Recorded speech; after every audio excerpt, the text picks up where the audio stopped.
ప్రపంచంలోనే ప్రఖ్యాతిగాంచిన పుణ్యక్షేత్రం కోట్లాది మంది హిందువులకు ఆరాధ్య దైవమైన శ్రీనివాసుడు వెలిసిన దివ్యక్షేత్రం తిరుమల కొండ. దేశంలో ఎక్కడ ఎలాంటి దాడులు జరిగినా ముందుగా హై అలర్ట్ ప్రకటించే ప్రాంతం. భద్రతా పరంగా అత్యంత ప్రాధాన్యమిచ్చే సప్తగిరులపై 3 నెలలుగా ముఖ్య భద్రతాధికారి లేడన్న విషయం ఇప్పుడు చర్చనీయాంశంగా మారింది. కేవలం ఇన్ఛార్జితోనే ప్రభుత్వం నడుపుకు రావడం చర్చనీయాంశంగా మారింది. అసలు ఈ పరిస్థితి ఎందుకు ఏర్పడింది? చీఫ్ సెక్యూరిటీ ఆఫీసర్ నియామకం జరగకపోవడానికి గల కారణమేంటి?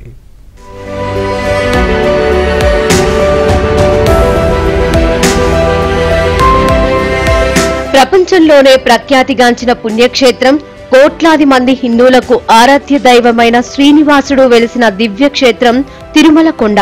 దేశంలో ఎక్కడ ఎలాంటి దాడులు జరిగినా ముందుగా హై అలర్ట్ ప్రకటించే ప్రాంతం. భద్రతా పరంగా అత్యంత ప్రాధాన్యమిచ్చే సప్తగిరులపై 3 నెలలుగా ముఖ్య భద్రతా అధికారి లేడన్న విషయం చర్చనీయాంశంగా మారింది. కేవలం ఇన్ఛార్జితోనే ప్రభుత్వం నడుపుకు రావడం చర్చనీయాంశంగా మారింది. అసలు ఈ పరిస్థితి ఎందుకు ఏర్పడింది? చీఫ్ సెక్యూరిటీ ఆఫీసర్ నియామకం జరగకపోవడానికి గల కారణమేంటి?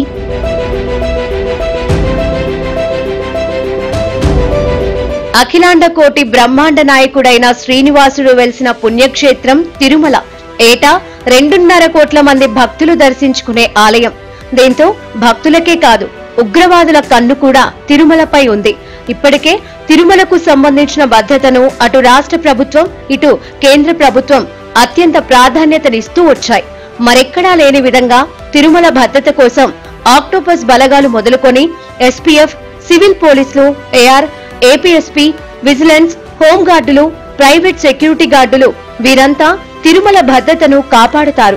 వీరందరినీ సమన్వయపరిచేందుకు ఐపీఎస్ అధికారిని ముఖ్య భద్రతా అధికారిగా నియమిస్తుంది ప్రభుత్వం.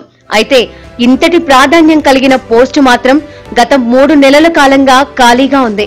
దీంతో కేవలం ప్రభుత్వ ఇన్ఛార్జ్ మాత్రమే అన్ని పర్యవేక్షిస్తున్నారు.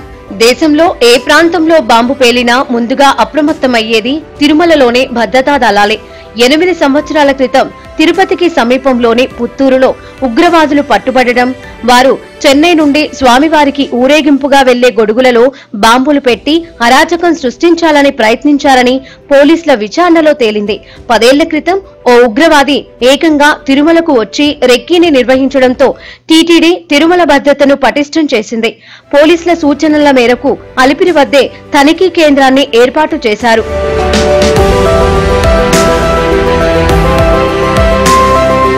తిరుమల భద్రతా విభాగాన్ని ముందుండి నడిపించాల్సిన ముఖ్య భద్రతా అధికారి లేకపోవడం, ఇన్ఛార్జ్ అధికారిగా ఉన్న హర్షవర్ధన్ రాజు తిరుపతి ఎస్పీగా బాధ్యతలు నిర్వర్తిస్తూ అదనంగా టీటీడీలోనూ భద్రతను పర్యవేక్షించడం చర్చగా మారింది.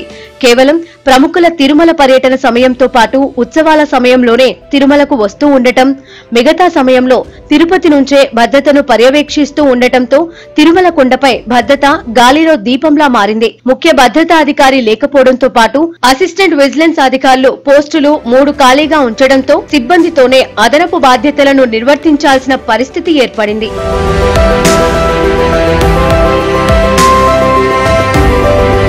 ఈ ఏడాది జనవరిలో వైకుంఠం టోకెన్స్ జారీ సందర్భంగా జరిగిన తొక్కిసలాట నేపథ్యంలో టీటీడీ చీఫ్ సెక్యూరిటీ ఆఫీసర్ గా ఉన్న శ్రీధర్ ను ప్రభుత్వం బదిలీ చేయగా, తర్వాత కొద్ది రోజులకు చిత్తూరు ఎస్పీ మణికంఠని టీటీడీ ఇన్ఛార్జ్ సివిఎస్ఓగా ప్రభుత్వం నియమించింది.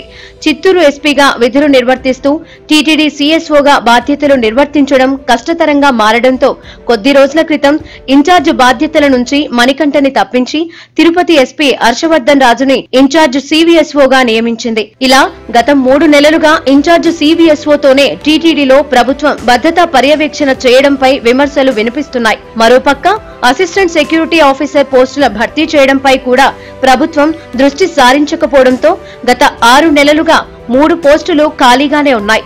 దీంతో ఇక్కడ కూడా ఇన్ఛార్జీలతోనే పరిపాలనను సాగిస్తున్నారు అధికారులు. ఇలాంటి పరిస్థితులలో సివిఎస్ఓగా రాష్ట్ర ప్రభుత్వం ఎవరిని నియమిస్తుంది?